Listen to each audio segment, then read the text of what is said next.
दोस्तों, वक्त बहुत तेज़ी से बदल रहा है। सभी के पास पैसा है और सभी लोग तरक्की कर रहे हैं। काफ़ी सारे डिफरेंट बिजनेस हैं जो लोग कर रहे हैं और आप भी इस बिज़नेस में आ गए हो, कॉस्मेटिक शॉप के बिज़नेस में, और आपने पैसा भी इन्वेस्ट कर दिया है और शॉप आपकी नहीं चल रही है। 3 से 4 महीने हो गए हैं, 6 महीने हो गए हैं, या फिर साल भर भी हो गया है, आप हाथ पे हाथ धरे बैठे हैं, कोई कस्टमर आपकी शॉप पर नहीं आता है। और मार्केट में या गली मोहल्ले में, तो फ्रेंड्स, मार्केट में, कॉलोनी में, हर गली मोहल्ले में इतनी सारी शॉप ओपन हो चुकी हैं, कॉस्मेटिक शॉप। मतलब इतना कंपटीशन है इस बिज़नेस में। इसमें क्या, हर किसी बिज़नेस में बहुत ज़्यादा कंपटीशन हो चुका है अभी। तो मतलब आपको क्या करना है कि जो पहले की जो शॉप है उन पर तो बहुत सारे कस्टमर आते हैं और आपकी शॉप पर कोई कस्टमर नहीं आता है। तो आपको क्या करना है, जो पहले के शॉपकीपर है ना, उनके कस्टमर को अपनी ओर खींचना है। तो उसके लिए आपको क्या करना पड़ेगा, तो उसके लिए आपको ना कुछ आदत बनानी पड़ेगी अपनी, जिससे तो सबसे पहली आदत बनानी है कि जब आपकी शॉप में कस्टमर आए तो पहला तो सबसे अच्छे से कस्टमर को देखकर आपको स्माइल करनी है। एकदम से मतलब थोड़ा सा स्माइल करनी है, जिससे देखकर कस्टमर भी आपसे स्माइल करेगा। तो कस्टमर के माइंड में ये रहता है कि अगर हम इनकी शॉप में आते हैं तो ये हमें नोटिस करते हैं, इसीलिए तो कस्टमर को देखकर दुकानदार हंसता है। तो मतलब कस्टमर को देखकर थोड़ी सी स्माइल करनी है और बोलना है, आइए दीदी, आइए भाभी, क्या चाहिए आपको। कस्टमर को कभी भी आंटी वगैरह कह के आपको नहीं बोलना है, क्योंकि थोड़ा सा मतलब उनको ऐसा लगता है कि मतलब बोल सकते हैं थोड़ी सी लेडीज़ की ना आप तारीफ़ कर दो। मेरे कहने का मतलब ये है, थोड़ी सी तारीफ़ करनी है आपको किसी भी चीज़ को लेकर के। मतलब आपका मतलब कोई अगर सामान कस्टमर आपसे ख़रीद रहा है तो बोल देना कि आपका कलर बहुत प्यारा है, इसलिए आपके ऊपर ये चीज़ बहुत अच्छी लग रही है, या आपका फेस का शेप बहुत अच्छा है, आपका फेस कट अच्छा है, इसलिए आपके ऊपर ये चीज़ अच्छी लग रही है। तो कुछ इस तरह से आपको कस्टमर की ना तारीफ़ करनी है। ख़ास करके लेडीज़ को ना अपनी तारीफ़ सुनना बहुत ज़्यादा पसंद है, बहुत अच्छा लगता है। तो आपको ना थोड़ी सी तारीफ़ करनी है पहले तो। और आपकी शॉप में थोड़ी सी बैठने की भी व्यवस्था होनी चाहिए कस्टमर को, जैसे साथ में अगर दूसरा आता है तो आराम से बैठ सके, अपना सामान वगैरह भी रख सके। और गर्मियों का सीज़न है तो आपकी शॉप में पानी भी उपलब्ध होना चाहिए, ठंडा पानी पीने का। तो ये सारी सुविधा भी आपको कॉस्मेटिक शॉप में रखनी पड़ेंगी। कुछ लोग तो इसी वजह से शॉप में आते कि चलो उस वाली शॉप पर चलो, वहाँ आराम से बैठेंगे, तू सामान लेना, मैं वहाँ पर बैठ के पानी वानी पीऊँगी। तो ये भी रहता है, ये मैंने नोटिस किया है। तो मेरी शॉप में इसी वजह से कस्टमर आते हैं। तो ये चीज़ भी आपको ये भी सुविधा देनी है।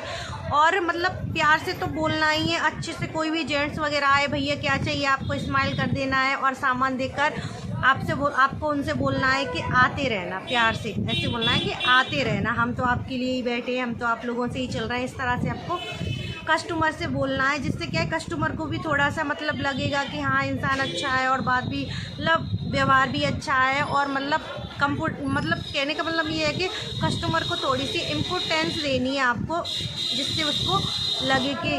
उसके बाद आपको क्या करना है कि कस्टमर को जब बैठने की व्यवस्था होगी ना, आपको सबसे पहले सेकंड नंबर काम करना है आपको कि आपको ना सारा सामान अपनी डिस्प्ले पर लगाना है। जो भी अच्छा मतलब अट्रैक्टिव आइटम हो, कहने का मतलब जो सुंदर चीज़ें हैं, वो आपको जितनी कोशिश करना डिस्प्ले पर हो सके, जितना डिस्प्ले पर लगाना। क्योंकि उससे क्या होगा कि जब आपकी शॉप में बैठने की व्यवस्था होगी, उससे ये भी रहेगा कि आपकी शॉप में कस्टमर बैठा है तो आप उनसे ये भी कह सकते हो कि दी प्लीज़ 2 मिनट थोड़ा सा बैठ लीजिए, आप थक गई होंगी, इस तरह से कह के। तो कस्टमर को भी अच्छा लगे। तब तक उस टाइम में आप पहले के कस्टमर को भी फ्री कर सकते हो। और सेकंड बात, कस्टमर की बाकी चीज़ों पर भी नज़र जाएगी, जो चीज़ आपकी डिस्प्ले में लगी है। तो डिस्प्ले पर चीज़ लगाने का ये फ़ायदा रहता है कि कस्टमर जब बैठा है फ्री टाइम में, या फिर जब तक तुम दूसरे कस्टमर को हैंडल कर रहे हो, तब तक वो आपकी शॉप की जितनी भी चीज़ें हैं ना, सब पे नज़र जाएगी और सारी चीज़ों को देख लेगा।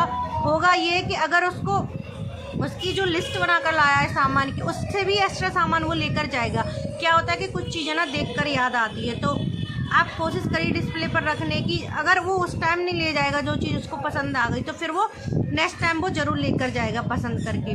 तो ये भी रहता है एक। और थर्ड बात आपको मतलब आदत ये बनानी है कि जब कोई कस्टमर आपकी शॉप में आए तो कोई भी ब्रांडेड आइटम हो। ब्रांडेड मतलब समझ रहे हो, ये मेरे पीछे लगा हुआ है, ये सारा कुछ ब्रांडेड ही है। आप शॉपकीपर हो, ये चीज़ तो जानते होंगे। तो इन सब पे क्या है, रेट प्रिंट रहती है, रेट मेंशन रहती है। तो जितने भी रेट मेंशन वाले आइटम है ना, जैसे किसी पे 60 रुपये हो गई, 65 रुपये हो गई, तो रेट से ना थोड़ा कम बताना है आपको कस्टमर को। 65 रुपये वाली फेयर लवली को आपको यही कहना है कि ये 60 रुपये की है।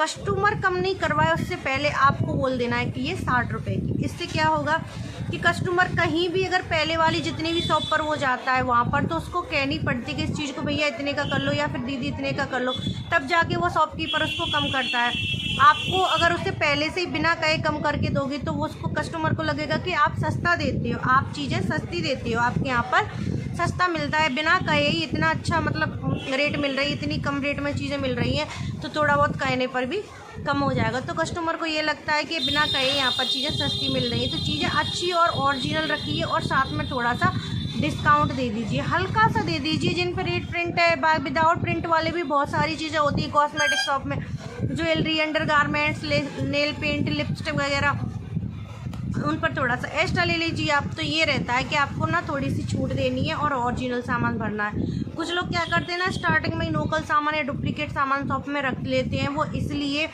ताकि उनकी शॉप में वो स्टार्टिंग में ही ज़्यादा मुनाफा कमा सकें। होगा ये कि उनकी शॉप में 2 कस्टमर आते हैं तो 2 कस्टमर को भी लोकल सामान वो इसलिए दे देते हैं ताकि वो ज़्यादा तो आए नहीं रहे, तो फिर वो 2 पैसे ज़्यादा कमा लें, 2 कस्टमर से ही वो 2 गुना कमा ले। तो ऐसा बिल्कुल भी नहीं करना है। 2 की जगह आपको 8 कस्टमर बनाने हैं और सामान ओरिजिनल लेना है अगर आपको लाइफ टाइम बिजनेस करना है। तो अगर आप 2-4 दिन, 8-10 दिन या महीने, 2 महीने की या साल भर के लिए इस क्षेत्र में, इस फील्ड में आए हो, इस बिज़नेस में काम करने के लिए, तो फिर आप ऐसा ही करना। अगर बिज़नेस परमानेंट करना चाहते हो, काम करना चाहते हैं, तो आपको एक ईमानदारी के साथ और एक अच्छे व्यवहार के साथ और एक अच्छे प्रोडक्ट के साथ देना है।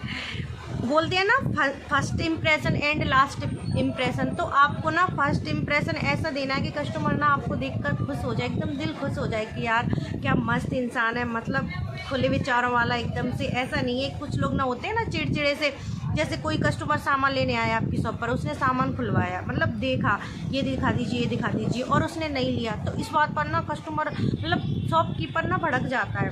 बहुत सारे दुकानदार मैंने ऐसे देखे हैं जो गर्म हो जाते हैं, इतना खुलवाया है आपने और लिया कुछ नहीं है, और ये वो, जब तक मैं दूसरे कस्टमर को देख लेता है, ये वो इतना सारा भला बुरा बोल देते हैं। उसी टाइम उस मतलब कस्टमर का दिमाग ख़राब हो जाता है बस, और वो वहाँ से चला जाता है। ऐसा बिल्कुल भी नहीं करना है।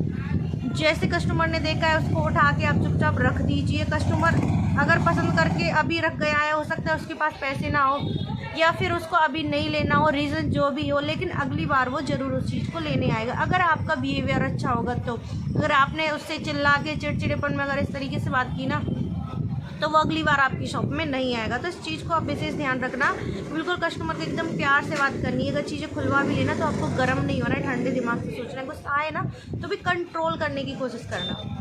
तो अगर आपको मतलब काम करना है तो कुछ ऐसी आदत जो बनानी पड़ेंगी जो मैंने फॉलो की है। स्टार्टिंग में मेरे साथ भी यही होता, मुझे भी नहीं आता था कस्टमर को हैंडल करना, फिर धीरे धीरे मतलब मुझे सीखना पड़ा। मैंने ये चीज़ें नोटिस की थी कि किसी मतलब जिस भी कस्टमर से मैं अच्छे से प्यार से बात करती हूँ वो शॉप में अगली बार ज़रूर आता है, जिससे कभी गुस्से में या फिर कैसे मतलब थोड़ा बहुत बोल देते ना तो फिर वो शॉप में कभी नहीं आता है। तो आपको अगर लाइफ टाइम मेरी तरह बिजनेस करना है या जल्दी सक्सेस होना है तो ये 3 आदतें आपको बतानी पड़ेगी। आई होप फ्रेंड्स आप लोगों के जितने भी डाउट थे इस वीडियो में क्लियर हो चुके होंगे। और आप अगर शॉप बंद करने की सोच रहे हो तो शॉप को बंद बिल्कुल भी मत करना। अपने व्यवहार में और अपान के साथ जो कस्टमर से व्यवहार है उसमें आप परिवर्तन कीजिए, क्योंकि अपने व्यवहार में अगर परिवर्तन कर लोगे ना आप तो आप एक अच्छे बिजनेसमैन बनोगे। तो फ्रेंड्स आज के लिए बस इतना ही।